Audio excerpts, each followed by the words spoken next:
He was not hard to let go of because he loved you deeply. He was hard to let go of because he gave you just enough warmth to keep you reaching for the man he kept refusing to be. Not the nice moment by itself. Not the soft voice that came back after days of distance. Not the message that made your chest loosen because you thought, "There he is." Look at what happened before it.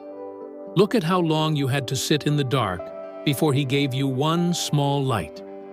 He would pull away, answer less, sound dry, make you feel like you were asking too much by wanting normal care. Then, just when you were close to accepting the truth, he would come back warm enough to confuse you again. Maybe he said, "I've just been busy." Maybe he acted sweet for one evening, asked about your day, sent something that sounded like the old him. And there you were, reading it twice, feeling your body calm down, telling yourself you knew he cared. But listen to me, a man who only makes you feel safe after he has made you feel unwanted is not giving you love. He is giving you relief. And relief can feel powerful when you have been waiting in pain. That is why you stayed hooked. Because every little sign of warmth felt like proof that the distance was not the truth. You thought the cold part was the problem, and the warm part was the real him. But a man is not only what he gives you when he feels close. A man is also what he does when you need steadiness, when the conversation becomes uncomfortable, and after he knows his silence hurts you. And this man kept teaching you to survive on small returns. You started measuring love by whether he came back at all. You stopped asking if he was actually there. That is how an unavailable man keeps a good woman waiting. Not with nothing. With almost enough. And almost enough can keep you explaining him for a long time. The excuse was simple. You told yourself he was not cold, he was just guarded. That made it easier to stay. Because if he was guarded, then maybe patience would help. Maybe kindness would reach him. Maybe if you stayed calm, did not pressure him, did not ask too much, he would finally relax and show you the man you kept seeing in small pieces. So, you started treating his distance like a wall you were supposed to gently climb. He would disappear into himself, and instead of saying, "This hurts me," you would say, "He has been through a lot." He would answer in a way that made you feel silly for caring, and instead of noticing that, you would tell yourself, "Maybe he does not know how to express things." And I understand why you did it. Because there were moments when he did not seem empty. He could be warm. He could look at you in a way that made you feel chosen. He could say one honest-sounding thing at the exact time you were ready to give up. That is what made it so confusing. You were holding on to the small moments when he seemed present enough to make the coldness feel temporary. Maybe you remember sitting there after a good night with him, replaying what he said, feeling foolish for ever doubting him. Then, 2 days later, you were back to guessing again. Back to watching his mood. Back to wondering whether you had done something wrong. That is not safety. That is a woman staying in front of a closed door because, once in a while, he opened it just enough to keep her there. And the excuse kept protecting him from the truth. It made his lack of effort look like pain. It made his silence look like depth. It made his inconsistency look like something you could fix by loving him better. But a man being hard to reach does not mean you are supposed to spend your life reaching. Sometimes he is not hidden behind the distance. Sometimes the distance is the answer. Here is the part you may not want to admit. You were not just missing him. You were planning your mood around a man who could not stay present long enough. That is the cost. It was not only the nights you cried. It was the ordinary hours he started owning without being there. You would wake up and check your phone before your feet touched the floor. If there was something from him, your body softened. If there was nothing, the morning felt heavier. Part of you was already somewhere else, waiting for a man who had taught you that waiting was part of loving him. That should worry you, because love is not supposed to make a grown woman feel like she is on trial every time a man goes quiet. You became careful where you used to be natural. You thought before texting. You changed the words. You deleted the honest sentence and sent the easier one. You acted relaxed so he would not feel pushed. You swallowed questions that were not too much.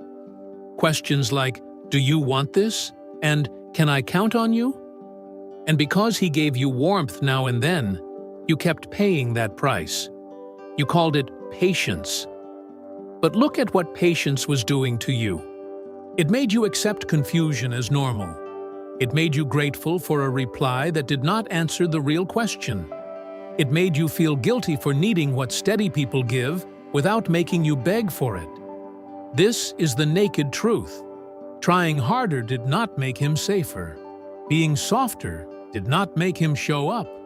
Understanding him did not make him stop leaving you alone with the weight of his distance. And every time you reached again, you were teaching yourself to ignore the part of you that already knew something was wrong. That is why letting go feels hard. Not because he gave you enough, because your heart had learned to wait for the next moment of relief. And once a woman gets used to starving, even a little warmth can feel like a meal. You were not stupid for staying as long as you did. I need you to hear that clearly. You were trying to make sense of a man who kept giving you pieces of care, then acting like you should not need the whole thing. That can make a woman question herself. A man who is cold all the time is easier to understand. But when he becomes warm just as you are ready to leave, you start questioning what you already saw. You started trying to prove that the warm moments were real. You started believing that his fear explained what his behavior kept costing you. And maybe some of that was true.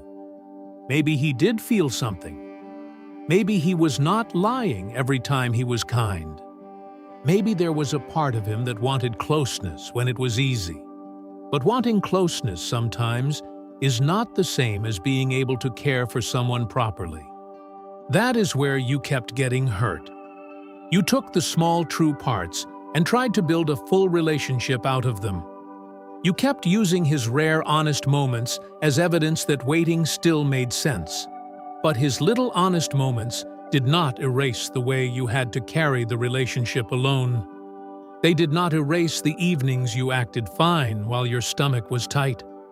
They did not erase the times you sat across from friends and barely heard them, because one part of you was still trying to understand his silence. So no, you were not weak. You were hurt, and you needed to believe all that waiting had not been for nothing. But none of that means you should keep accepting less, just because he was capable of caring sometimes. A man can have real feelings and still not be safe to love closely. That is the hard truth. It may still hurt after you admit this. Do not let that make you run back to the same confusion. Missing him does not mean he was good for you. It means your heart got used to waiting for the version of him that appeared just often enough to keep your hope alive. When something trains you that way, silence can feel like a test you are supposed to pass.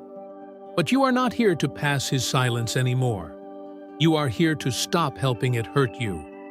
So the small step is not a speech. It is not a final message written with shaking hands. Start smaller than that. The next time you feel that pull to check, explain, or send one careful message just to feel close to him again. Pause.